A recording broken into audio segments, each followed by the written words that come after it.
fekk Double Less ca Gàmbi ñu koy woowee Njool mu ni ko Njool looy def fii mu ni ko man fii la dëkk mu ni ko déedéet dama bëgg nga ñëw Ndakaaru boo dikkee da nga am xaalis ndax xam naa ni champion nga mu ni ko man xaw ma Ndakaaru dara mu ni ko soo dikkee ma yor la sunu yaay bokk nu yor ci biir kër gi sunu borom dogal mu ñëw ànd ak moom ba yàlla def li mu def mu xam ni su àndeek Mbaye Gueye continuer du am xaalis ndax Mbaye Gueye borom Ndakaaru mu daw tàggoo ni day dem ci ndijaayam aselem Mbaye Gueye ni ko boo demee fan ngay dal yaayam ni ko kobas mu ñëw mu ni ko day dem te du dellu si waaye lamb ju ngeen jëkk a daje dina la dëkk kooku mooy champion Mbaye Gueye di champion Double Less may ñaan yàlla yokk seen leer kii ma toogal nag muy le tigre de Fass muy Moustapha Gueye icône monument di koo xamante ni si bu defee mu neex bu waxee mu neex waaye bu jëfee mu neex tey ma war a jàkkaarloog moom dëpp ko sama micro mu def ay témoignages ci magam ji nga xamante ni si tey mooy dem di Mouhamed Sakho di Double Less Moustapha Gueye maa ngi lay jaar te di la jox sa wàccuwaay di la tatagal ci bés bii nag di la laaj naka nga gisee tiis wi nga xamante ni moom la sunu borom dogal mu dal ci sunu kaw di sunu papa Double Less. bisimilah auzu billahi mina shaytaani rajim bisimilah rahmaani rahim inna lillahi wa inna ilayhi raji'un Mamadou Sakho Double Less yàlla na ko yàlla xaare àjjana amiin jégal ko ay bàkkaaram mu rëcc lu mu def ci àddina et démb ba tey maa ngi ci ay témoignage nag dama def ba ko témoignage yi ma commencé démb ci sama émission mun naa ko continuer ba anniversaire Double Less di ñëwaat te du jeex waxuma sax lu mu dund ak Mbaye Gueye mbaa lu mu dund ak sama yaay mais lu mu dund ak man direct ci mbedd ci biir stade ci ma am combat ci ma téye ci mukaayam ci ma dul jeex ci équipe nationale ci championnat d'Afrique ñaari yoon ci Jeux africains ñaari yoon ci Jeux olympiques benn yoon donc Double Less bokk nañu bari ci ay regroupement yu dul jeex dama ne di ñun temps yi nekk tout tànk ñoom Double Less nekk ay vrai champion di voyager dem championnat d'Afrique di ñëw ñu ñëw doon dongo yi doon nekk ak ñoom di entraîner doon ñoom ba pare nag di leen fóotal seen ay yére équipement ya ñun ñoo koy fóot ñoom fa la ñuy tëgg ñoom dañu fay dëkk 15 jours ah ñu ngi jot ndeysaan sama xel dem ci cere yii équipe nationale bu njëkk cere lañ daan reeree bu ñu añee bu ñu reeree pare cere benn góor gu ñu wax Mori Gueye moo ko daan togg ndeysaan pour ndax am coffre am condition physique Double Less ba tubaab ba naan c'est malheureux pour le Sénégal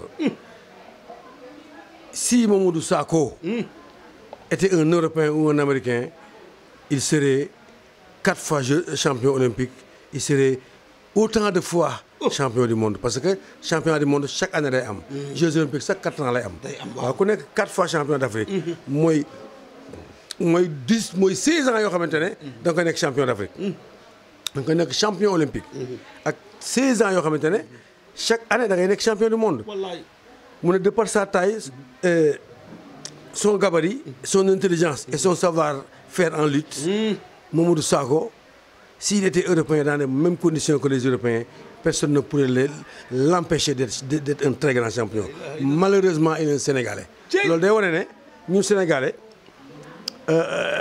ak bi ñoo jox sportif bi teg ko ci dayo teg ko ci entraînement teg ko ci récupération may ko ci njabootam mu féex mu dem xëccoo ji la raaya jël médaille d'or olympique nga tëgg raaya Sénégal la mu joxal français ba joxal ko américain ba joxal ko africain bi moo waral muy waxee noonu moo tax tubaab ba waxee noonu ndax tubaab la bu fii noonu coopérant dong la woon contrat la fi amoon 4 ans ànd ak Double Less 4 ans yëpp Double Less daf ko indil benn at bu ne ñu jóge médaille d'or en lutte olympique ñu jóge médaille d'or en lutte gréco-romaine ban Sénégalais wala ban kan ci monde bi mooy pratiquer ñaari forme de lutte ci benn compétition 5 jours la de premier jour éliminatoire la nga dajee ak 10-15 personnes éliminé mu des final ñu ne final ba suba la ca suba nga ñëwati dem libre dañuy teg 20 personnes éliminé mu des kenn nga am ñaari final ñu Double Less des final ñaari yoon tey des final le matin à 11h le soir des final à 18h mu gàddu ñaar raay yëpp mosoo dégg président na ko recevoir loolu ma jaaxal mosoo dégg defal nañ ko nangam mosoo dégg defal Double Less feebar na tëdd ñaata at këram ban autorité ko fekk jàppale ko kenn waaye yàlla dimbali na ko moom doom boo xamante ne daf koy jàppale bay jàppale yenn baayam dëgg la ndax doomam bi tey Balla Gaye bu Mbaye Gueye feebaree avance bi mu njëkk ko jot ca combat bi yi mu am nii. dafa na téeméeri junni maa ko yónnee sama papa Mbaye Guèye. loolu balaa ma ko yóbbu sama kër. war na réew mépp loolu. waaw. ko ko mos a def. damay wax ak El Hadj Bécaye Mbaye di ko wax ni ko ancien gloire ancien lutteur ancien reporter amul kenn ku ma mos a gis ci àdduna ñu takkal la raaya woo xamante ni réew mi dañ naa duut ci loxo loolu du président du keneen te ñoom dañ fee nekkoon di bégal doomu aadama yi. ok dañuy jox raaya fa ñuy joxe raaya ba soxla woo ko yëgatoo tinoo yaa ngi suuf bàmmeel te en Double Less est-ce que dina ñëwaat fii tey. déedéet. jeex na léegi loolu ñoo koy fekk ji de. waaw loo koy defal dina ko yëg wala dina ko dégg. déedéet. ku koy bëggee peut-être bu amee xanaa ñoom bàlle nga ñoo koy bëggee ne sama bàyyi lañ tuddee nangam moom lañ defal monument bi wala moom lañ def nangam rek nañuy delluwaat seen xel di xool au vivant nit ki doomu aadama bu dundee buy dund la mën a lekk la mën naan la mën a bég bu ko seedee mootu ko def kon boobu yooyu yëpp tamit day tax rek wax ji su baree ku ne di ci wax mbër yi porté boobu drapeau pour ñu delloo mbër cëram ci di ko sargal di ko tatagal ci bu dund bu feebaree ñu taxaw ko xam nga ne Michel Platini tey bu feebaroon tey jii ñu ñaar tànk ya dagg na wallahi ak dëkk bu mu mun ne France nataal hélicoptère fekk ko fa ne ko coppate indi ko defal ko ñaari tànk yu bees tax Sénégal moo mel noonu mu ñoo bindoo noonu te pourtant nag suñu politique yi bu ñu dee ñu sargal leen ne defal leen les honneurs jël seen cercueil teg ci drapeau vert jaune rouge ku ne discours Cheikh Diop ñu dem denc ko te defuñu daaw la am importance ci dëkk bi dara amul dara lu ñu def lu ñu mën a naw amul la Balla Gaye 2 mu ngi Géejawaay Eumeu Sène nga fële Tafa Gueye nga Médina gox boo ci bëgg a dem président bi laa la wax de directement ci mbër moomu nga xamante ni mooy champion ba nekk ca gox moom ngay dem fa la jëm yëkkati loxoom ngeen ànd waa léegi nag lan moo tax ñun mënuñu noo soutenir ba suñu làmb ji bu même Covid d'accord mais ñu ngi baal ñu ngi def leneen 3 jours du combat lan moo tax mënuñu noo gérer ba nu mën a def la ñuy def ok bon je pense que ne erreur la woon bu amoon ci communication ay def ba mu capoté mais yaakaar naa du amaat am na ñoo xam ne ci àdduna day am benn yoon du amati. ça va leeral ñu. yaakaar naa ñëpp jóg nañu wax mbër yi jóg nañu wax. képp ku yëngoo làmb jóg nga wax. dem nañ sax ba accepté dem pikiiru ji pour bëgg rek suñu doom yi nekk ci fii ci géeju tegal seen bopp. wallaay dëgg la. donc yaakaar naa ne bu amaatee. dootul demeeti ni mu demee woon. non non c'est fini làmb ji dina ubbi 1er octobre. tëj 31 juillet. du ay nit yu du ay maladie bu yokk moo koy wàññi. du bu wàññi moo koy wàññi lamb loolu moom dama waxoon gars yi ne leen par force la. dama ci insister. amatuñu droit naan taxaw leen. waaw nañu raxas loxo yeeg gel yi di takk masque yi man sama masque yi nii. jël mesure barrière yi. waaw ba pare dem vacciné wu. mais loolu mën na ne. dem vacciné wu parce que àdduna def jamono yu ñëw. day am passe vaccination boo amul vaccination du dugg ci avion yi. boo amatul vaccination du dugg ci stade yi. dëgg la yooyu yàlla bu ñu fàgg nag. mais man avant ma lay tekkaloo sa masque damaa sonn. ok mi ngi noonu lay demee toujours. waaw maintenant daal sa waay ci gàttal rek. Double Less Sénégal perte na monument bu rëy. dëgg la bu rëy. vraiment bibliothèque tàkk na. waaye nag yàlla dimbali na ko. ba bàyyi ko fekk bant yoo xamante ne mën nañoo fay bi bay tàkk. defaraat ko ba mu rafet.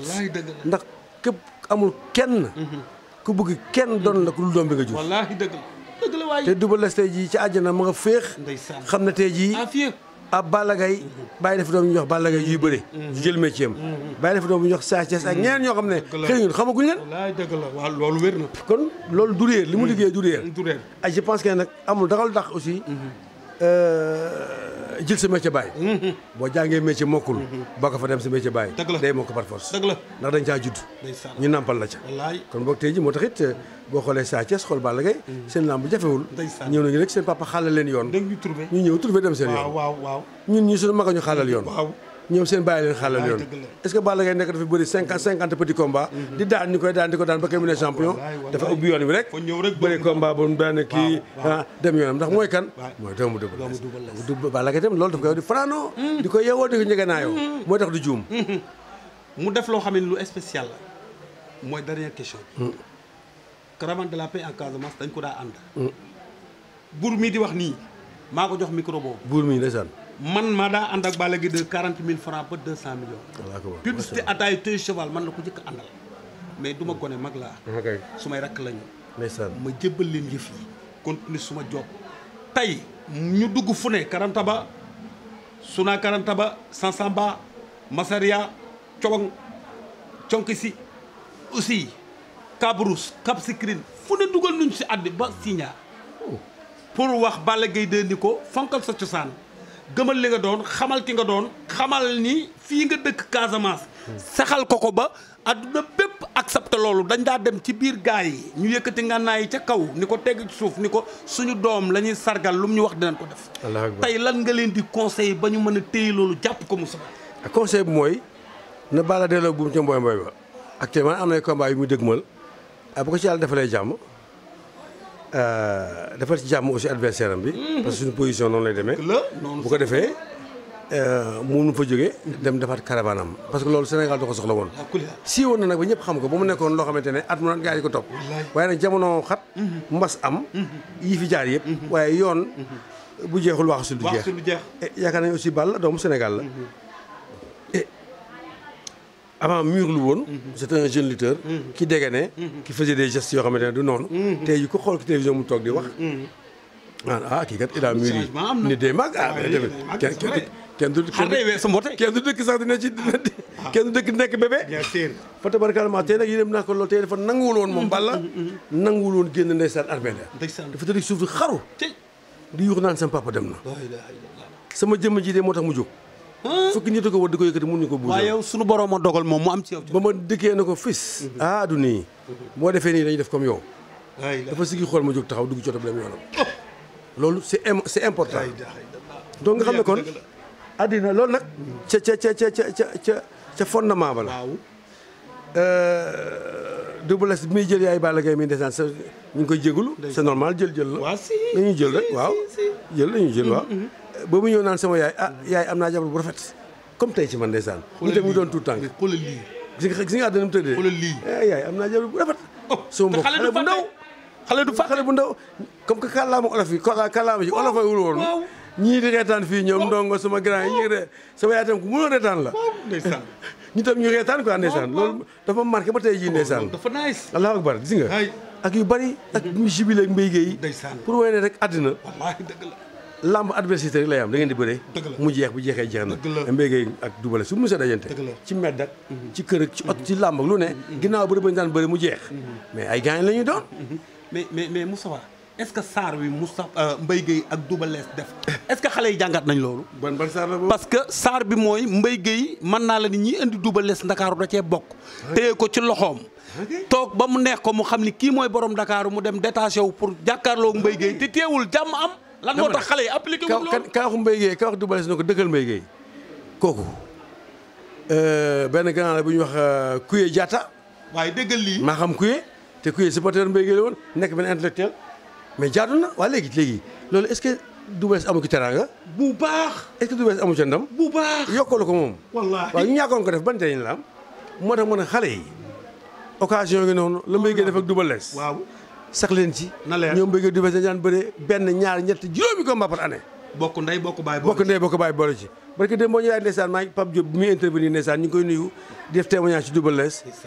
dafa dëllu daan Moustapha da nga wax loo xam ne fekk woo ko waaye noppam ak borom. maanaam Njaga Diop bañ koy ngénte ji dañoo bëri ba ñun ñëpp man Papa Kan Mbaye Gueye booy Njaga ba ma tas lañ fa am yom jënd ko xar dem tudd Njaga Diop. Njaga Diop mi mel. Njaga Diop mel na. mi daa ànd ak booy ñang jàkkaar. non Njaga Diop doomu Papa Diop. yow Njaga ñang ngay wax rek booy ñang. mais ka may expliqué. donc nga xam ne kon te ñoom ñaar kii di Papa Kan kii di Mbaye Gueye kii di Papa Diop ñoom ñett ku ñu nekk booy la sa morom Papa Kan machine ak dóorlu Mbaye Gueye mu daanu. Mbaye Gueye daanu ko. Double Less ñëw dóor Papa Kan mu daanu. Papa Diop daanul fu mu fekk Papa Kan mu di ko doo dëkk suuf.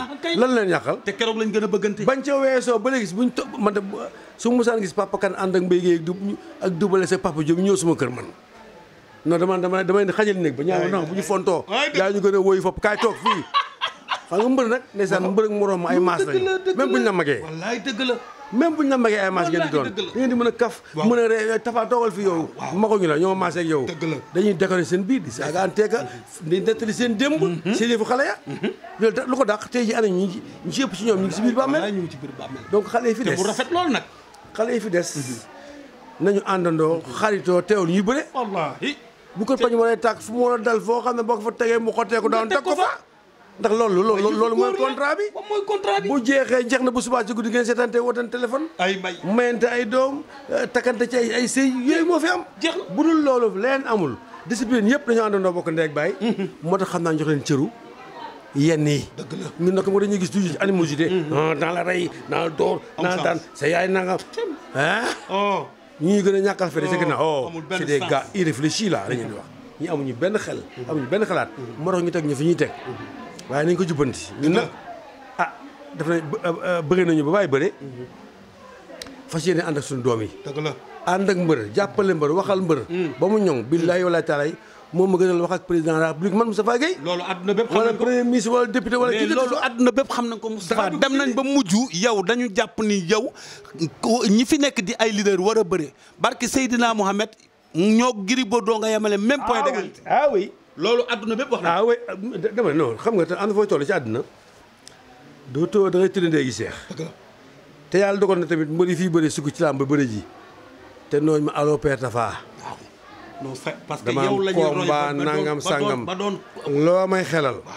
amu ci sama combat des na ñaari weer nan la war a entraîner. ak lu ma war a def. ak lu ma war a def est-ce que man dinaa am man ñàkk war ma bañ laa wax li nga war a def. déedéet ak koo doon dama la koy wax. ah non ak foo bokk. xëyal dem géej xëyal dem diin kuy sa entraîneur tëddeel nii lekkeel nii bu si làmb gi rek sama nekkul du ma la conseillé de.